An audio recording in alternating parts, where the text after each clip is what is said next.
But as Dr. Keeney said, after I finished my master's, I got hired away by Bayou Tree Service. I was hired as the tree healthcare coordinator. And so what I was tasked to do is to work with clientele and our sales arborists and helping them with different insects and disease problems, root issues, if there was root death or if there were root rot. Another thing that we're working on currently is some issues with ball moths. But more specifically, I was asked to come in and speak on tree preservation and hurricane preparedness preparation. But we will touch on ball moths here in just a moment. So as Dr. Keeney said, and I said, my name is Lee Rouse. My arborist license is 2407 if you wanted to look it up. And my email address, and this will all be again on the last slide. So if you don't have a pen and paper right now, it's Lee Rouse or lee.rouse@bayoutree.com. So Dr. Keeney said that trees were one of my favorite topics to talk about. Honestly, if you know me, whatever topic I'm talking about at the moment is probably my favorite topic, whether it's botany, propagation, trees, soils, orchids. If you know me, you know that I also have a fascination with orchids. But trees have always held a special spot in my life and in my horticultural endeavors. Part of that is because I grew up with about 150 acres of forest right behind my house. So I was able to run through the woods as a little boy for hours and hours and hours on end. I was that lucky kid who got kicked out of the house and had a sandwich put outside the back door and was told not to come home until the street lights came home and drink from the water faucet. So having that situation, we played in the woods. We played with made forts, made castles.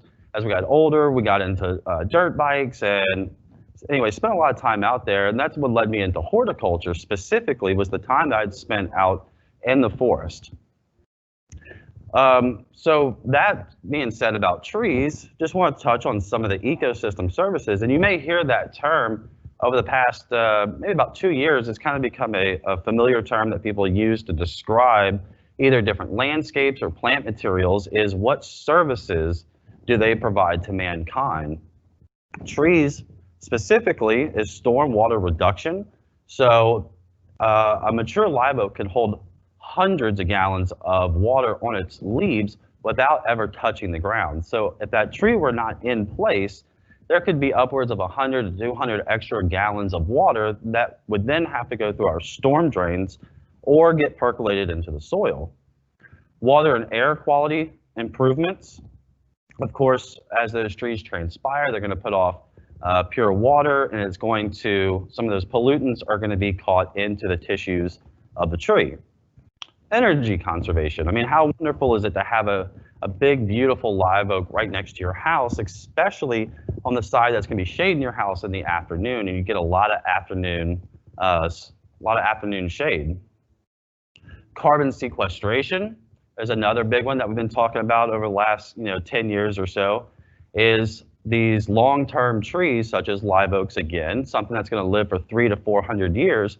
All that tissue is primarily composed of carbon, so it's able to bring carbon and store it into its tissues for very, very long periods of time. Urban heating island mitigation, so just the cooling effect that trees can give through transpiration and shading. And the habitat for pollinators and animals. And that's one of my favorite things to talk about, especially when talking about trees and specifically native trees and native plant materials, is how many insects and animals and organisms does one particular tree give a home for. And so if you're familiar with a gentleman named Doug Tallamy, he wrote a book called Bringing Nature Home.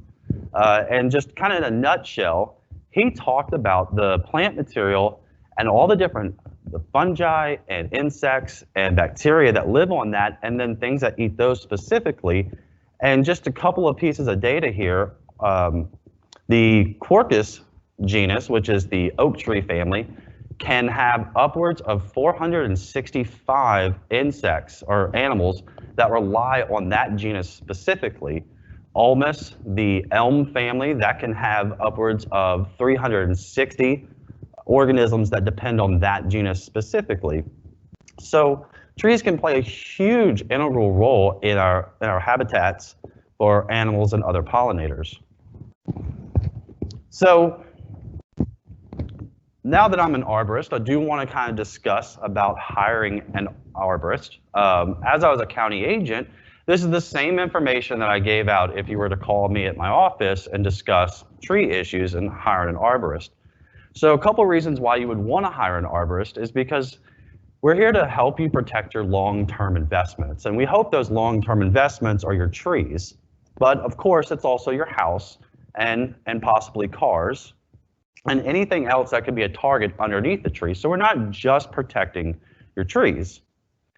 Tree owners and managers must make careful decisions which will have very long-term effects. So that's, if you were to plant a live oak, say, if you were to plant a 3-gallon live oak, you have about 10 years where you can do some intense structural pruning to make sure that tree is going to grow healthy and vigorously and has a good branching structure on that tree. So those are some of the things and decisions that we make. Arborists, we're also the specialists who help safeguard your trees.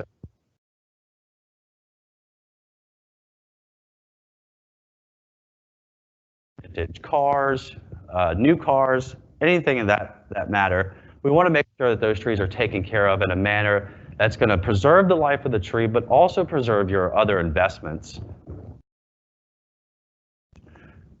So again, arborists are professionals and we're concerned with the planting and the care of trees. So unfortunately, there's some individuals who have given the term arborist a bad name. We're not just tree removal people. We are here to care for the very long-term effects of your tree. So we also help with transplanting.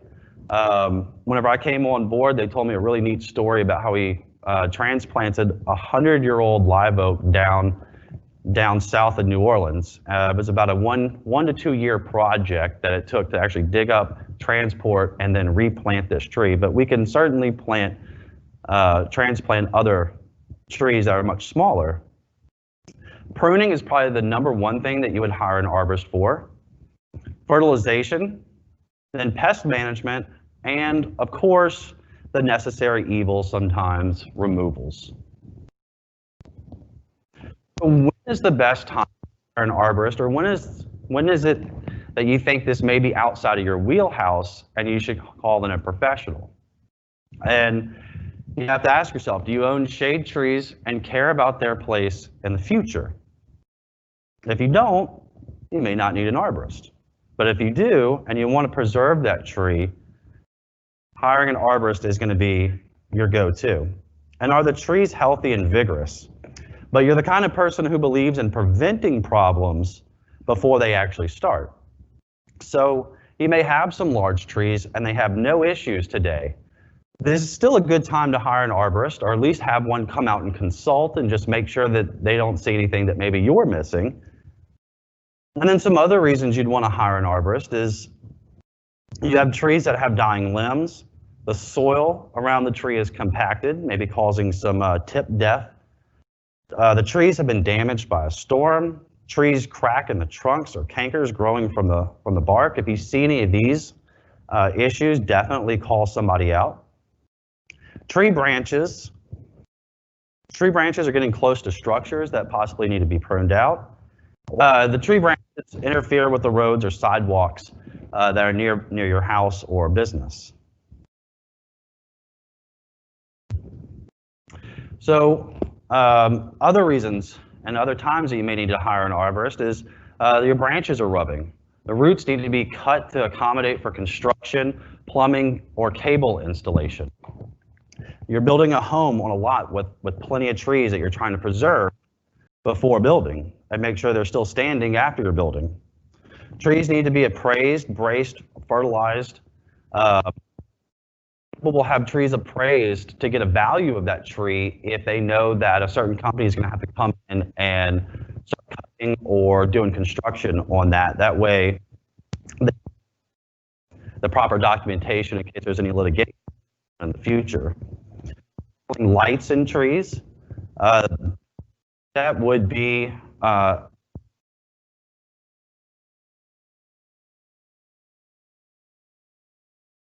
in trees. That have an arborist do.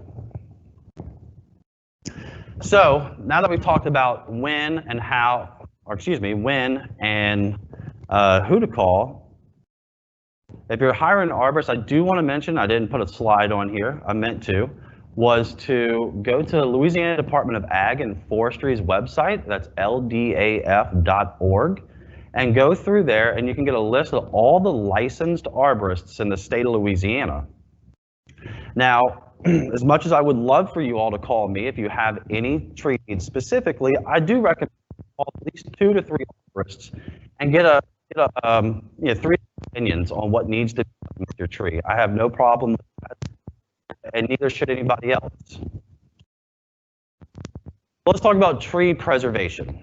And again, this is one of the things I realized in taking on my role at Bayou Tree Service. Prevention of issues that may occur to your tree. One of the things, these are 3 things that I've seen that have been the biggest and slowest killers of trees, specifically live oaks, but others, maples, elms, sycamores, is soil compaction in the critical root zone, cutting the roots, and backfilling over the roots. And so the reason why this becomes such an issue, and one of the things I'm trying to mitigate in my position, is working with contractors and construction workers up front to make sure that none of the stuff is done, because you can do this and you only see results, you may see results 3 to 5 years down the road and not immediately. So that contractor or that construction worker maybe do what they need to do, harm the tree, get out, everybody noticing.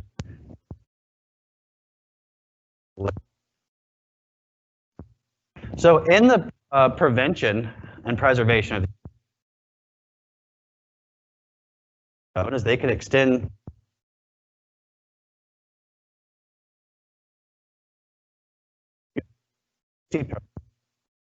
outside the drip line, and these are the very fibrous tips that are taking water and nutrients. Tap roots are rare. So usually that tap root will be in the germination process and last for upwards of 10 years, and then it'll start to die off, and then you have all of your lateral fibrous and anchorage roots after that. And 95% of the roots are found in the top 12 inches of the soil. So if you can imagine 1 foot of soil, you're going to have most of your roots, and anything that's going to be compacted through tractors or driving over or excavation of concrete or pouring of new concrete is going to affect that particular area where those roots are. That's not to say that you can't do any of these sort of tasks, but I would definitely recommend having an arborist come out beforehand and taking a look at the root zone. And there's some things that arborists can do to protect that root zone and not have those long-term effects. So some remediations. First thing in preservation, so this is the tree was, say, in poor condition. You'd call an arborist, come out, and they would take a look at the tree and determine why is this tree having health issues? What is in question about this tree that you had to call an arborist to come out? A lot of times it's species, size, or location of the tree. So not to pick on one particular tree, but water oaks in general are poorly growing trees. They have very weak wooded, they're a very weak wooded tree, and they have weak branching structures. They also are not able to fend off disease and insects very well, which allows decay to set in. So anytime I'm called out to take a look at a water oak, my initial reaction is the best thing that you can do in this situation is, unfortunately, to remove it. The reason being is because if you add additional cuts and open wounds on that tree, you're going to end up with more insects and disease setting into that tissue, resulting in a worse tree later on down the road than maybe what you have now. Lightning strikes. If your tree is struck by lightning, I would definitely have an arborist come out and take a look at it. Currently, I'm dealing with 3 different lightning struck trees, one of which had some supplemental cables in it. So those are those metal braces up in the top canopy of the tree. Whenever they had it done, they refused with another company to have the lightning protection installed in there. Anytime you put metal hardware in the canopy of a tree, it is a must in there, because if you don't, you'd run the risk of having conductors at the top part of the tree and getting struck by lightning. It doesn't always kill the tree. Lightning's very interesting and unpredictable when it comes to trees. It can blow a tree up completely and splinter it, and it can have zero effects on it and just a little lightning scar. Sometimes it'll brown out in a matter of 3 to 4 weeks. Other things that we look at if you're having issues is disease and insects. Soil compaction, and then was there construction near this tree?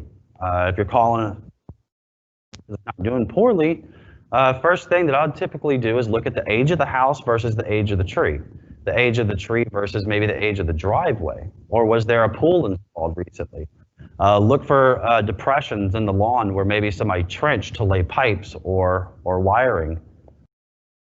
And then poor quality limb structure and included bark. And I have some pictures of included bark, which will make it a little bit easier to explain. But limb structure and poor quality kind of goes back to that idea of water oaks and brass pears, to put them in that same category. They're not terrible trees, it's just been in the wrong place. Either some sort of reduction pruning or some sort of remediation, depending on the specific issue.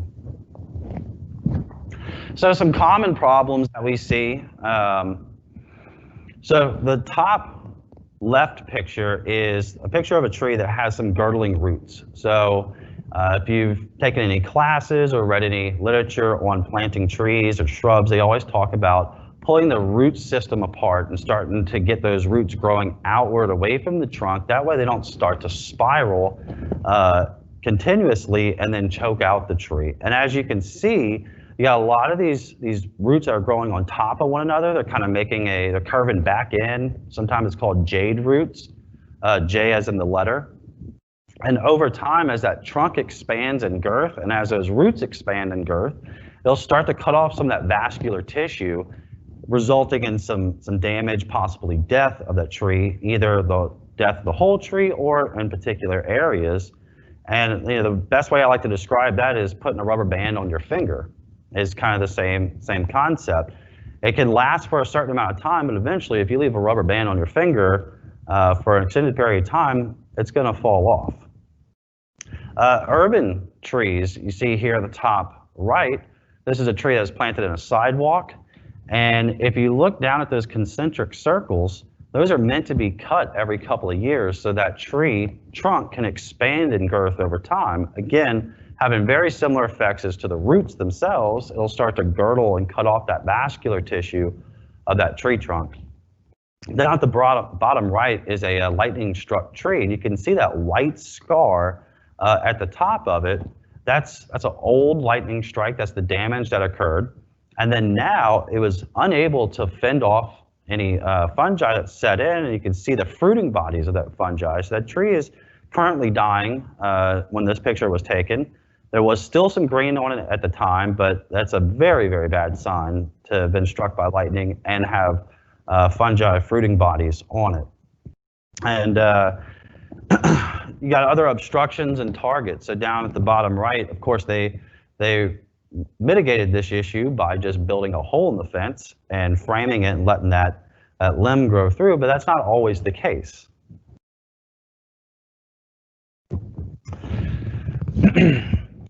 So when I was talking about construction, laying of cables and pipes, foundations, this top left picture is a picture of a trench that we're able to dig using a tool, and I'll have another picture of it shortly, but it's called an air spade, and it's pressurized air, and we're able to dig trenches underneath tree roots by blowing the soil out and affecting the roots, not affecting the roots at all. So sometimes we'll do this for contractors who need to lay wiring or plumbing underneath the roots. Sometimes when they're laying a new foundation, what we'll do is we'll do a trench like this and we'll make a clean cut on it rather than having an excavator come in and ripping the roots. If an excavator comes in, not only is it going to put a bad cut on the root, obviously, because it's not a sharp saw, but it has the potential of ripping that root anywhere from 3 to 5 feet back from that point of where the excavator teeth were touching it. Staking trees, very simple task, but always forgotten about 2 to 3 years after the tree was planted. A lot of times, I mean, there's many different staking systems, but all of which has some sort of brace that's holding the trunk of the tree. And if forgotten about, you can see where it starts to girdle that trunk tissue there. The changing of hydrology, you can see down at the bottom left-hand corner, the standing water there. So this was a project that we were working on in New Orleans, and they had changed some elevation outside of this shot. It actually made the water shed more towards where you see it standing there. So we had to do some internal French drains. So we had to, again, that top left picture where we used the air spade, we used that tool. We were able to do some French drains underneath, lay some corrugated pipe, pea gravel, and help get that water out as quickly as possible. And then this bottom right picture is an example of that tool being used in action. So earlier was talking about included bark, and I wanted to just wait until this picture came up, this top left picture of the Magnolia. And you can see where you have a seam right underneath that V. And what that is, it's either a codominant, well, in this case, it is a codominant leader. So magnolias typically will have one leader growing straight up. However, sometimes they'll split and you'll have two, and they'll start to compete with one another. A lot of people will think that that area where that ridge is fuses together, but it never fuses together. It's bark on bark action. As both those stems expand in girth, they start putting pressure on one another. Eventually, and it's hard to tell how long, but eventually one of those leaders will break out, and you will have it'll go from codominant to a singular dominant stem, now with a hole in there. So that I would, if I saw that on a tree, that would need to be addressed pretty quickly. Root rot, that's City Park there. That's a water oak that fell over, and then. Back down to the bottom left-hand corner, so construction. So this was a project that we worked on. You can see the new slab being laid there. The tree kind of in the picture up to the bottom, top left of that picture. But we were able to put some clean cuts on that roof for the contractor to come in, form the concrete at grade or wherever he needs to, while still preserving the life of that tree. And then lastly, that bottom right picture, that is whenever people start to pile up mulch or soil on top of the tree. A lot of times you'll hear it called volcano mulching. Sometimes people will put soil on top of roots because they don't want to see exposed roots. If you look at a good, beautiful, mature live oak, you'll always see root flares coming off of that trunk by many feet. So exposed roots is fairly normal, especially in an urban setting. Not so much in a forest setting, but covering them up can cause much more damage to the tree than by leaving them exposed. And what happens is you start putting moisture and soil on top of where the stems and those anchorage roots, the tree starts to put off adventitious root material. Over time, that adventitious root material girdle, back to that very first picture, that I showed you, it can start to girdle either other roots or, depending on the size of the tree, the trunk of that tree. So overcoming soil compaction. So this is one of the biggest ones I see. And so this top right picture here, or keep getting my left and right confused. The top left picture is a fully air spaded tree where they've piled soil up over a number of years. You get tons of adventitious root development, and started to have some effects on the tree, and we needed to blow out a lot of that. We made some selective root pruning cuts on that. We brought the mound of that tree down, and that tree is now doing much better than it was before it was addressed. The bottom left picture, this is called radial mulching, sometimes vertical mulching, hub and spoke mulching. So this is where you've actually piled soil on top of the trunk of the tree, and rather than taking it all down at one time, you blow out these trenches and you backfill it with a mulch. And eventually over time, that mulch will decompose, the soil will start to spread out and be lowered by a few inches. And then lastly, this is what we call a grow gun. And we were working on some crepe myrtles here at Burden last week. There was some soil compaction in the beds and around some walkways. And so what this is highly pressurized air that gets shot into the ground in a singular blast. And you do it one time and it fractures the soil out about 3 to 4 feet. You do it a second time, it goes out to about 6 feet. And then a third time, it can fracture the soil upwards of 12 foot from where the center of that device is. And you can see at the top, there's a little canister. We put a product in there called zeolite. And so if you have compacted clay soil and you blow the air in there and you fracture that soil, eventually it's just going to recompact again. So on that fourth and final blow or blast, we'll actually put the zeolite in there and it goes in between those clay layers and it keeps them porous. That way you get good air circulation or air movement through the soil profile, as well as water percolation moving further into the soil. Hurricane preparedness. We got another situation out in the Gulf. I was really excited to give this presentation when I asked because I didn't want to come in and talk about hurricane preparedness, possible storm out there. But these are just some things to take into consideration. First thing, there is no such thing as a hurricane-resistant tree or landscape. High winds and heavy rain can wreak havoc on healthy, weak, and stressed trees. So even though your tree looks healthy, and an arborist isn't going to be able to come out and see a healthy tree and say, oh, you're still going to have some damage. But just know that just because it's healthy does not eliminate the possibility of limb failure, limb tear out, or possible trees blowing over. If it is weak and stressed, that's obviously something that can be addressed. Strong and deep-rooted trees may not fall during storms, but weak limbs in the canopy may. So you may look at the roots and say this is a perfectly good tree, but there may be some limbs up top that you can't see from the ground that could possibly blow out. Broken and dead damaged limbs can be torn from trees during a storm and possibly turned into dangerous projectiles. You know, very high winds can break out those limbs and then send those limbs flying, possibly in any direction.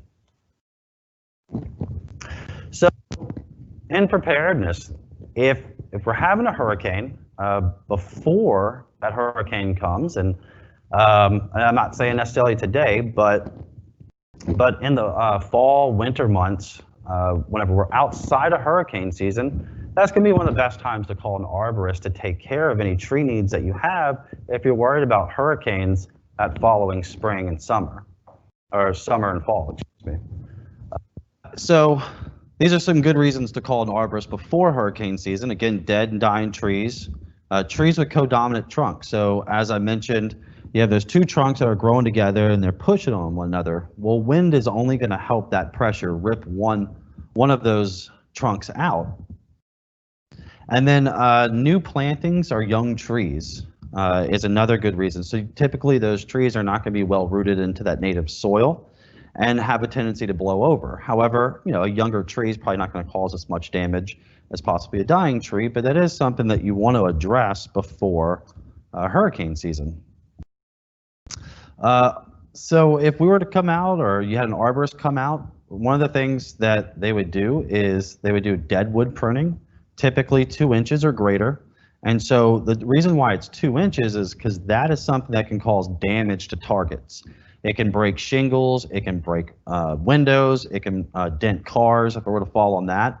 So an arborist would come out and just deadwood your tree. They'd go up in the canopy and cut anything that's dead, that's 2 inches or greater. Again, if the tree needs to be removed, that's another conversation to have. Full-on removal. That's the only way to 100% eliminate any risks. And then some other ways is retrenchment pruning. So a lot of times this is called reduction pruning. And this is where you suck the canopy in by a certain amount, sometimes 10, 20%. You bring those tip branches back to a lateral, and now you got a 20%. You go all the way around the tree and you have a 20% canopy reduction. This is going to cause a smaller wind sail, if you will, something that's going to catch wind and be able to be pushed over or broken or sway in the wind. The other thing that suggested before hurricane season comes into play is have an aerial inspection. So you and I or any other arborist could sit there from the ground and look all day up into the canopy of the tree and still miss some issues.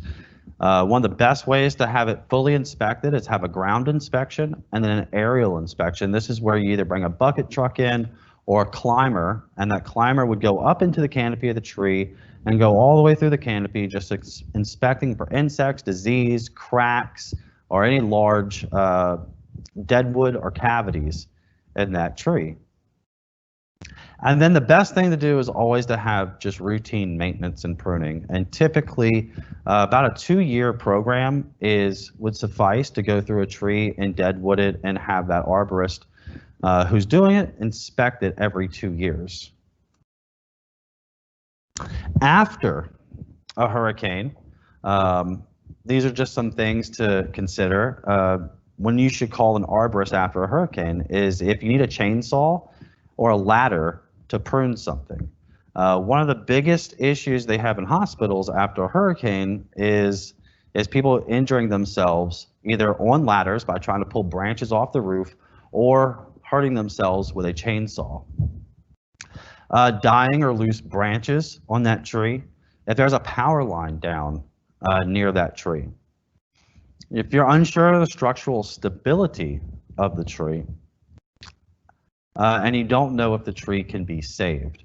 After a hurricane, if you have any of these issues, it's always best just to have a professional come out and take a look at it. Trees have a much greater chance of surviving storms if they are properly maintained prior to a storm. And healthy, cared for trees can adjust quickly to damages from storms. So if it's a healthy, vigorously growing tree and you do have some limbs tear out or rip out, which is normal, that's okay. It doesn't mean you had a bad tree. It can heal very rapidly and quickly if you get a good clean cut on there and the tree was doing well beforehand. So that's all that I have for today. As I mentioned, that's my telephone number down there if you need anything from me, and my email address. And I will leave that up just for a few moments.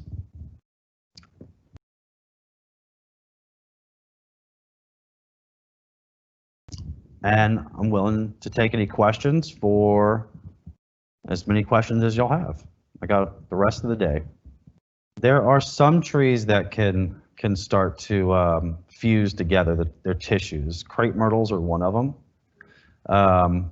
But like if you see live oaks and branches touching one another, then those are never going to. Usually it has to do with the thickness of the bark. You could make an assessment. That way, crepe myrtles very thin barked trees to where they can get those vascular tissues together rather than a big thick corky bark. At that point, just removing them is going to be the best thing that you can do. However, the best way to do it up front is to have that tree staked and then give it 1 year. Look at the tension on those straps. If they need to be adjusted, they can. And then give it another 2nd year, and then remove the staking system entirely. Now that's not something that we really see very often with homeowners. typically because they're mowing the grass and it's difficult to get under those wires or the straps. They just want it out the yard. They set eyes on it just about every day. It's more of our commercial properties that they stake them and they just kind of get forgotten. And then the trees, live for about 2 to 3, maybe 4 years, and then they eventually will, that vascular tissue will be cut off and they'll die. The viewer was asking how to get some compacted soil uncompacted underneath some Camellia sasanquas. And as I mentioned, the best way to do it is with the tool that we have called the Grow Gun and the zeolite compound that's going to help it from recompacting. However, if it's a smaller area, a pitchfork, something with some very long tines on it, and just stick them in the ground and just kind of wiggle it around. You don't want to pop the trees up or destroy the roots by any means. But if you can get it in there and work those tines into the ground, and then a little sand on top of it will help that from compacting. A little bit different method. However, it's cheaper and can be done, by a homeowner. Thank you all again for having me. For those of you that I do know out in the audience, you know how much I'd love to see y'all's faces out here. I really appreciate Burden having me back to talk about trees. And again, if you need anything tree-wise, please give me a call. But at the same time, just make sure it's a licensed arborist and someone who's qualified to answer your questions accordingly. Thank you.